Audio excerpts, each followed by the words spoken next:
नमस्कार मित्रों, स्वागत है आपका द पोएम स्टोरी के विशेष सीरीज आनंद मठ में, जहां हम आनंद मठ आपके लिए प्रस्तुत कर रहे हैं।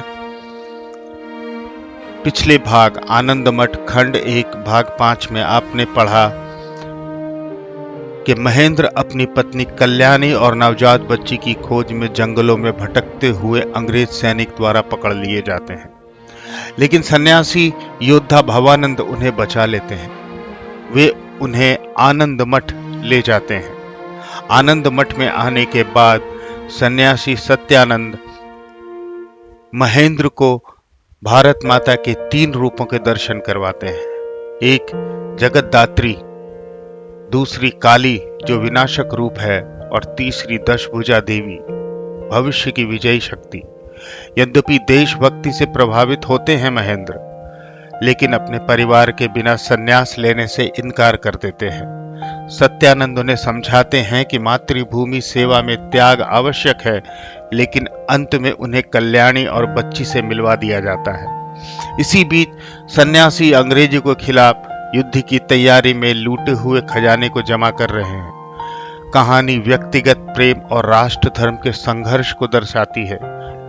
इस भाग में महेंद्र की यात्रा आगे बढ़ती है, तो आइए सुनते हैं आनंद मठ खंड 1 भाग 6। अगर आपने पिछले भागों को नहीं पढ़ा है तो आप अवश्य पढ़ें, ताकि आप पूरी कहानी को समझ पाएं, और हमारे चैनल को सब्सक्राइब अवश्य कर लें, ताकि हम जो नई वीडियोस डालें वो आप तक सबसे पहले पहुंचे। तो शुरू करते हैं आनंद मठ खंड 1 भाग 6। अनेक दुखों के बाद महेंद्र और कल्याणी की मुलाकात हुई। कल्याणी रोकर पछाड़ खाते हुए गिर पड़ी। महेंद्र और भी रोए। रोने के बाद आंखों के पोंछने की बारी आई। जितनी बार आंखें पोंछी जाती थी, उतनी ही बार आंसू आ जाते थे। आंसू बंद करने के लिए कल्याणी ने भोजन की बात उठाई। ब्रह्मचारी जी के अनुचर जो खाना रख गए थे, कल्याणी ने उसे खाने के लिए महेंद्र से कहा। दुर्भिक्षा के दिनों में इधर अन्न भोजन की कोई संभावना नहीं थी, फिर भी आसपास जो कुछ है संतानों के लिए वह सुलभ है। वह जंगल साधारण मनुष्यों के लिए अगम्य है। जहां जिस वृक्ष में जो फल होते हैं उन्हें भूखे लोग तोड़कर खाते हैं, किंतु इस अगम्य वन के वृक्षों का फल कोई नहीं पाता। इसीलिए ब्रह्मचारी के अनुचर ढेरों फल और दूध लाकर रख जाने में समर्थ हुए। सन्यासी जी की संपत्ति में अनेक गौएं भी हैं। कल्याणी के अनुरोध पर महेंद्र ने पहले कुछ भोजन किया। इसके बाद बचा हुआ भोजन अकेले में बैठकर कल्याणी ने खाया। उन लोगों ने थोड़ा दूध कन्या को पिलाया, बाकी बचा हुआ रख लिया। फिर पिलाने की आशा ही तो माता पिता का संतान के प्रति धर्म है। इसके बाद थकावट और भोजन के कारण दोनों ने निद्राभिभूत होकर आराम किया। नींद से उठने के बाद दोनों विचार करने लगे, अब कहां चलना चाहिए। कल्याणी ने कहा, घर पर विपद की संभावना समझकर हमने गृह त्याग किया था, लेकिन अब देखती हूं कि घर से भी अधिक कष्ट बाहर है। न हो तो चलो घर ही लौट चलें। महेंद्र की भी यही इच्छा थी। महेंद्र की इच्छा है कि कल्याणी को घर पर बैठाकर कोई एक विश्वासी अभिभावक नियुक्त कर इस परम रमणीय अपार्थिव पवित्र मातृ सेवा व्रत को ग्रहण करेंगे। अतः इस बात पर वे सहज ही सहमत हो गए। अब दोनों ही प्राणियों ने थकावट दूर होने पर कन्या को गोद में लेकर फिर पदचिह्न की तरफ यात्रा की, किंतु पदचिह्न की ओर जाने के लिए किस राह से जाना होगा, उस दुर्भेद्य वन में वे कुछ भी समझ न सके। उन्होंने समझा था कि जंगल पार होते ही हमें राह मिल जाएगी और पदचिह्न पहुंच सकेंगे, लेकिन वहां तो वन की ही थाह नहीं लगती है। बहुत देर तक वे लोग वन के अंदर इधर उधर चक्कर लगाते रहे और बार बार फिर घूमकर मठ में ही पहुंच जाते थे। उन्हें जंगल से पार होने वाली राह मिलती ही न थी। यह देखते हुए सामने एक वैष्णव वेशधारी खड़े हंस रहे थे। यह देखकर देखकर महेंद्र ने रुष्ट होकर उनसे कहा, गोस्वामी खड़े खड़े हंसते क्यों हो? गोस्वामी बोले, तुम लोग इस वन में आए कैसे? महेंद्र बोले, जैसे भी आए हों आ ही गए हैं। गोस्वामी ने कहा, प्रवेश कर सके तो बाहर क्यों नहीं निकल पाते हो? यह कहकर वैष्णव फिर हंसने लगे। महेंद्र ने कहा, हंसते तो हो, लेकिन क्या तुम इससे बाहर निकल सकते हो? वैष्णव ने कहा, मेरे साथ आओ, मैं राह बता देता हूं। अवश्य ही तुम लोग ब्रह्मचारी जी के संग आए होंगे, अन्यथा न तो कोई यहां आ सकता है न ही निकल सकता है। अपरिचितों के लिए यह भूल भुलैया है। यह सुनकर महेंद्र ने कहा, आप भी संतान हैं? वैष्णव ने कहा, हाँ मैं भी संतान हूं, मेरे साथ आओ, तुम्हें राह दिखाने के लिए ही मैं यहां खड़ा हूं। महेंद्र ने पूछा, आपका नाम क्या है? वैष्णव ने उत्तर दिया, मेरा नाम धीरानंद स्वामी है। यह कहकर धीरानंद आगे आगे चले और कल्याणी के साथ महेंद्र पीछे पीछे।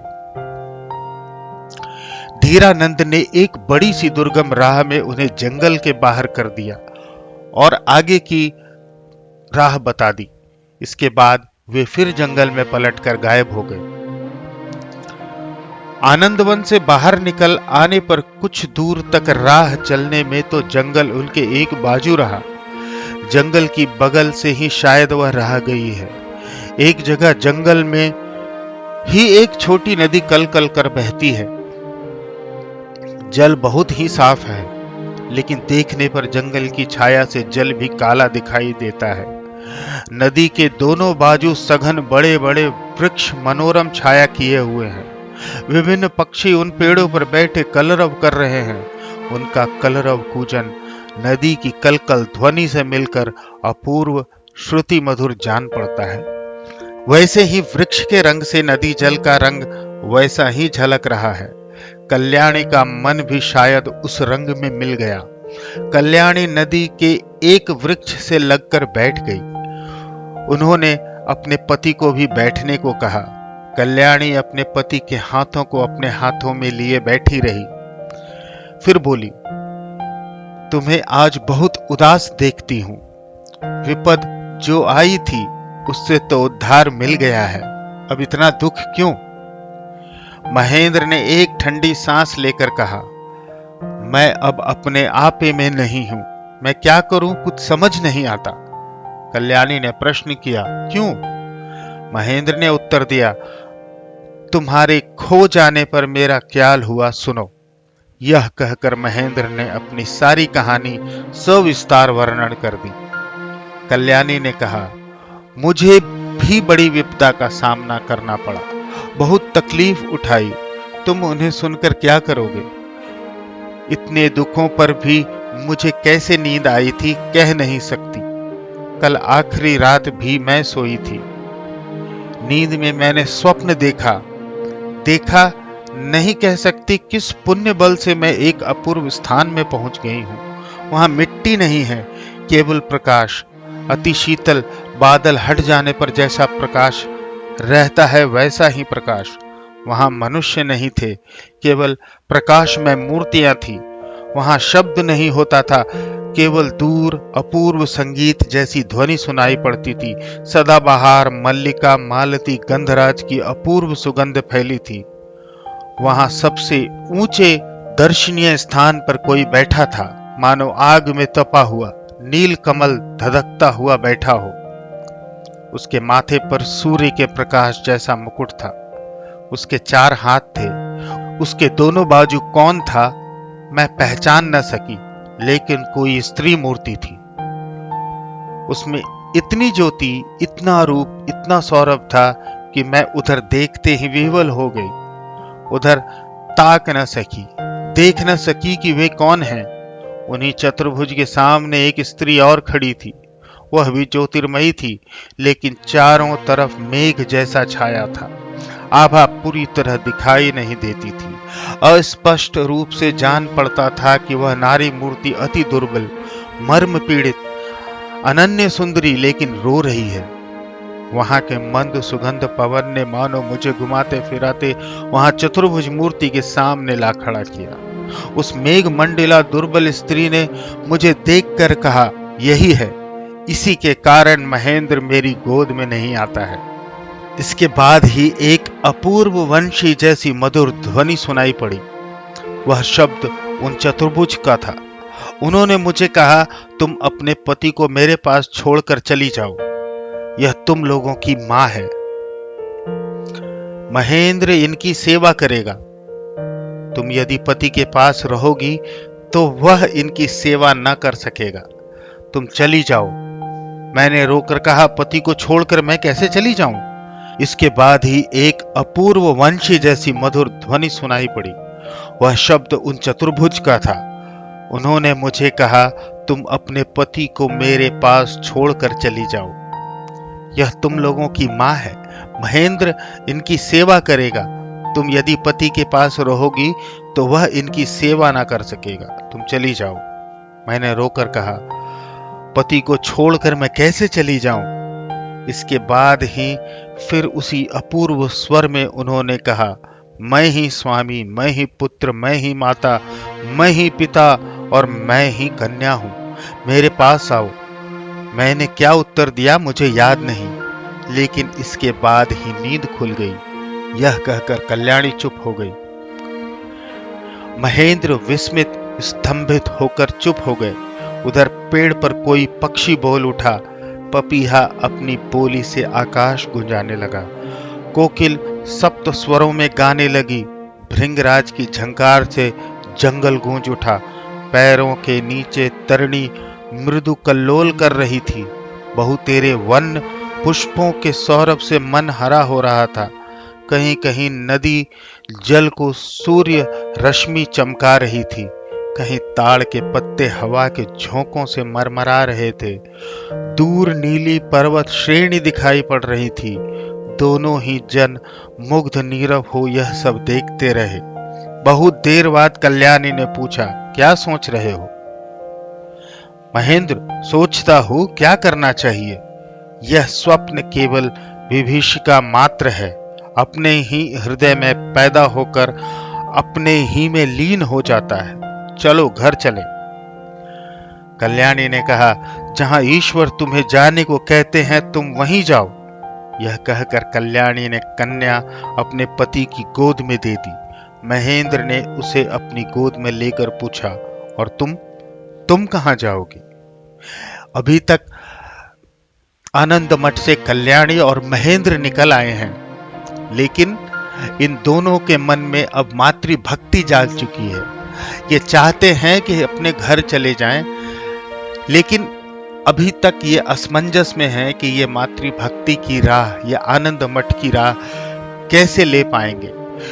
इसीलिए कल्याणी अपने स्वप्न का वर्णन करती है कि उसे स्वप्न में भारत माता और चतुर्भुज विष्णु दिखते हैं, और विष्णु कहते हैं कि तुम्हारी वजह से, तुम्हारी मोह की वजह से महेंद्र मातृभक्ति के रास्ते पर, भारत माता को आजाद करवाने के रास्ते पे नहीं चल सकता। तो दोनों के मन में ये इच्छा है कि वो आनंद मठ के सन्यासियों के साथ भारत माता के लिए काम करें, लेकिन एक मोह उनके आड़े में है। आगे पढ़ते हैं। कल्याणी अपने दोनों हाथों से दोनों आंखों को ढके हुए, साथ ही मस्तक पकड़े हुए बोली, मुझे भी भगवान ने जहां जाने को कहा है वहीं जाऊंगी। महेंद्र चौंक उठे, बोले, वहां कहां, कैसे जाओगी? कल्याणी ने अपने पास की वही जहर की डिबिया दिखाई। महेंद्र ने डरते हुए भौचक होकर कहा, यह क्या, जहर खाओगी? कल्याणी मन में सोचा था खाऊंगी, लेकिन कल्याणी चुप होकर विचार में पड़ गई। महेंद्र उसका मुंह ताकते रहे। प्रति निमेष वर्ष सा प्रतीत होने लगा। उन्होंने देखा कि कल्याणी ने पूरी बात नहीं कही, अतः बोले, लेकिन के बाद आगे क्या कह रही थी? कल्याणी, मन में था कि खाऊंगी, लेकिन तुम्हें छोड़कर, सुकुमारी कन्या को छोड़कर बैकुंठ जाने की भी मेरी इच्छा नहीं होती। मैं ना मरूंगी। यह कहकर कल्याणी ने विष की डिबिया जमीन पर रख दी। इसके बाद दोनों ही स्त्री पुरुष भूत भविष्य के अनेक बातें करने लगे। बातें करते हुए दोनों ही अन्य मनस्क हो उठे। इसी समय खेलते खेलते सुकुमारी कन्या ने विष की डिबिया उठा ली। उसे किसी ने ना देखा। ये जहर की डिबिया जब महेंद्र और कल्याणी अपनी बच्ची के साथ अपना घर छोड़ रहे थे तो महेंद्र ने बंदूक ली थी। तो इस बंदूक का जिक्र हमने किया है कि जब अंग्रेज मालगुजारी ले जा रहे थे तो महेंद्र के पास बंदूक देखकर उन्हें डाकू समझ लेते हैं। कल्याणी ने भी अपनी रक्षा के लिए वो जहर की डिबिया अपने साथ ली थी। तो वही जहर की डिबिया वो खाना चाहती थी ताकि वो महेंद्र को मुक्त कर सके और वो भारत माता की आजादी के रास्ते पे चल सके, वो आनंद मठ के सन्यासियों के साथ मिल सके। लेकिन अब वो कह रही हैं कि मैं ये डिबिया नहीं खाना चाहती, ये जहर नहीं खाना चाहती। और वो जहर की डिबिया उसकी बेटी के हाथ में लग जाती है, जो छोटी सी बेटी है, और कोई उधर ध्यान नहीं देता है। सुकुमारी ने मन में सोचा कि बढ़िया खेलने की चीज है। उसने इस डिबिया को एक बार बाएं हाथ में लेकर दाहिने हाथ से खींचा, फिर दाहिने हाथ से पकड़कर बाएं हाथ से खींचा। इसके बाद दोनों हाथों से उसे खींचना शुरू किया। फल यह हुआ कि डिबिया खुल गई। उसमें से जहर की टिकिया बाहर गिर पड़ी। पिता के कपड़े के ऊपर वह टिकिया गिरी। सुकुमारी ने उसे देखा, मन में सोचा कि यह एक दूसरी खेलने की चीज है। डिबिया के दोनों ढक्कन उसने छोड़ दिए और उस टिकिया को उठा लिया। डिबिया को सुकुमारी ने मुंह में क्यों नहीं डाला नहीं कहा जा सकता, लेकिन टिकिया में उसने जरा भी विलंब न किया। प्राप्ति मात्रेण भोक्तव्य, सुकुमारी ने उस जहर की टिकिया को मुंह में डाल लिया। क्या खाया, अरे क्या खाया, गजब हो गया, यह कहती हुई कल्याणी ने कन्या के मुंह में उंगली डाल दी। उसी समय दोनों ने देखा कि विष की डिबिया खाली पड़ी है। सुकुमारी ने सोचा कि यह भी खेल की चीज है, अतः उसने उसे दांतों से दबा लिया और माता का मुंह देखकर मुस्कुराने लगी। लेकिन जान पड़ता है इसी समय जहर का कड़वा स्वाद उसे मालूम पड़ा और उसने मुंह बिगाड़कर खोल दिया। वह टिकिया दांतों में चिपकी हुई थी। माता ने तुरंत निकालकर उसे जमीन पर फेंक दिया। लड़की रोने लगी। टिकिया उसी तरह पड़ी रही। कल्याणी तुरंत नदी तट पर जाकर अपना आंचल भिगो लाई और लड़की के मुंह में जल देकर उसे धुलवा दिया। बड़ी ही कातरवाणी में कल्याणी ने महेंद्र से पूछा, क्या कुछ पेट में गया होगा? बुरी बात ही माँ बाप के मुंह से पहले निकलती है। जहां अधिक प्रेम होता है वहां भय भी बहुत अधिक होता है। महेंद्र ने यह कभी न देखा था कि टिकिया पहले कितनी बड़ी थी। अब उन्होंने टिकिया अपने हाथ में उठाकर उसे देखते हुए कहा, मालूम तो होता है कि कुछ खा गई है। कल्याणी को भी कुछ ऐसा ही विश्वास हुआ। टिकिया हाथ में लेकर बहुत देर तक वह भी उसकी जांच करती रही। इधर कन्या ने दो एक घूंट रस जो चूस लिया था उससे उसकी दशा बिगड़ने लगी। वह छटपटाने लगी, रोने लगी, अंत में कुछ बेहोश सी हो गई। कल्याणी ने पति से कहा, अब क्या देखते हो? जिस राह पर भगवान ने बुलाया है उसी राह पर सुकुमारी चले। मुझे भी वही राह लेनी पड़ेगी। यह कहकर कल्याणी ने उस टिकिया को उठाकर मुंह में डाल लिया और एक क्षण में निगल गई। महेंद्र रोने लगे। क्या किया कल्याणी? अरे तुमने यह क्या किया है? कल्याणी ने कोई उत्तर न देकर पति के पैरों की धूली माथे लगाई। फिर बोली, प्रभु बात बढ़ाने से बात बढ़ेगी, मैं चली। कल्याणी यह क्या किया? कहकर महेंद्र चिल्लाकर रोने लगे। बड़े ही धीमे स्वर में कल्याणी बोली, मैंने अच्छा ही किया है। इस नाचीज औरत के पीछे तुम अपनी मातृभूमि की सेवा से वंचित रहे। देखो मैं देववाक्य की क्या उल्लंघन कर रही थी, इसलिए मेरी कन्या गई। थोड़ी और अवहेलना करने से तुम पर विपत्ति आती। महेंद्र ने रोते हुए कहा, अरे तुम ही कहीं बैठा कर मैं चला जाता कल्याणी। कार्य सिद्ध हो जाने पर फिर हम लोग मिलकर सुखी रहते। कल्याणी मेरी सर्वस्व, तुमने यह क्या किया? जिस भुजा के बल पर मैं तलवार पकड़ता, हाय तुमने वही भुजा काट दी। तुम्हें खोकर मैं क्या जीवित रह पाऊंगा? कल्याणी ने कहा, कहां मुझे ले जाते? कहां स्थान है? माँ बाप सगे संबंधी सब इस दुर्दिन में चले गए हैं। किसके घर में जगह है? कहां जाने का विचार है? कहां ले जाओगे? मैं काल ग्रह हूं। मैंने मरकर अच्छा ही किया है। मुझे आशीर्वाद दो, मैं उस आलोकमय लोक में जाकर तुम्हारी प्रतीक्षा में रहूं और फिर तुम्हें पाऊं। यह कहकर कल्याणी ने फिर स्वामी का पद रेणु ग्रहण किया। महेंद्र कोई उत्तर न देकर रोते ही रहे। कल्याणी फिर अति मृदु, अति मधुर, अति स्नेहमय कंठ से बोली, देखो देवताओं की इच्छा किसकी मजाल है कि उसका उल्लंघन कर सके। मुझे जाने की आज्ञा उन्होंने दी है, तो क्या मैं किसी तरह भी रुक सकती हूँ? मैं स्वयं न मरती तो कोई मार डालता। मैंने आत्महत्या कर अच्छा ही किया है। तुमने देशोद्धार का जो व्रत लिया है उसे तन मन धन से पूरा करो। इसी में तुम्हें पुण्य होगा। इसी पुण्य से मुझे भी स्वर्ग लाभ होगा। हम दोनों ही साथ साथ अक्षय स्वर्ग सुख का उपभोग करेंगे। इधर बालिका एक बार दूध की उल्टी कर संभलने लगी। उसके पेट में जिस परिमाण में विष गया था वह घातक नहीं था, लेकिन महेंद्र का ध्यान उस समय उधर न था। उन्होंने कन्या को कल्याणी की गोद में दे दोनों का प्रगाढ़ आलिंगन कर फूट फूट कर रोना शुरू किया। उसी समय वन में से मधुर किंतु मेघ गंभीर शब्द सुनाई पड़ने लगा, हरे मुरारे मधुकैठ बारे, गोपाल गोविंद मुकुंद प्यारे। उस समय कल्याणी पर विष का प्रभाव हो रहा था। चेतना कुछ लुप्त हो चली थी। उन्होंने अवचेतन मन से सुना, बैकुंठ से वह अपूर्व ध्वनि उभर कर गूंज रही है, हरे मुरारे मधुकैठ बारे, गोपाल गोविंद मुकुंद प्यारे। तब कल्याणी ने अप्सरा निंदित कंठ से बड़े ही मोहक स्वर में गाया, हरे मुरारे मधुकैठ बारे। वह महेंद्र से बोली, कहो हरे मुरारे मधुकैठ बारे।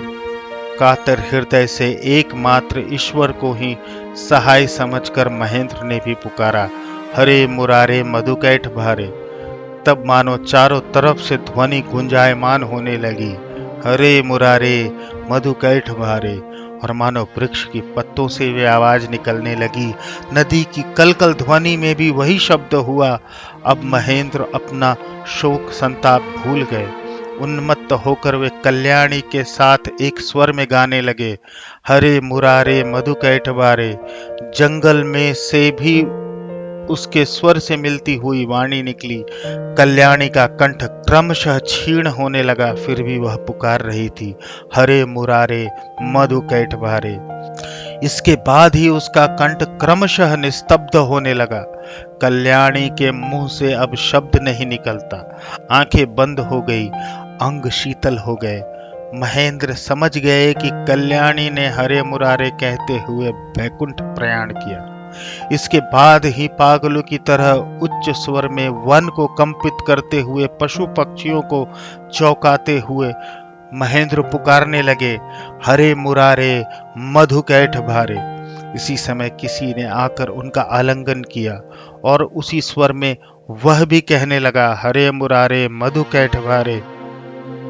तब उस अनंत ईश्वर की महिमा से उस अनंत वन में अनंत पथगामी शरीर के सामने दोनों जन अनंत नाम स्मरण करने लगे। पशु पक्षी नीरव थे। पृथ्वी अपूर्व शोभामयी थी। इस परम पावन गीत के उपयुक्त मंदिर था वह। सत्यानंद महेंद्र को बाहों में संभाल कर बैठ गए। ये था आनंद मठ खंड 1 का भाग 6। अगली वीडियो में हम भाग 7 लेकर आएंगे। आपको ये वीडियो कैसी लगी? अगर मेरे पढ़ने में कोई त्रुटि हो तो आप क्षमा करें और आगे के भाग सुनने के लिए आप हमारे चैनल को सब्सक्राइब अवश्य करें, बेल आइकन दबाएं। अगर ये वीडियो अच्छी लगे तो आप अपने दोस्तों को शेयर भी करें ताकि अच्छी चीजें सुनने का आपको मौका मिले। आज के लिए धन्यवाद। अगली वीडियो में आपसे मिलूंगा।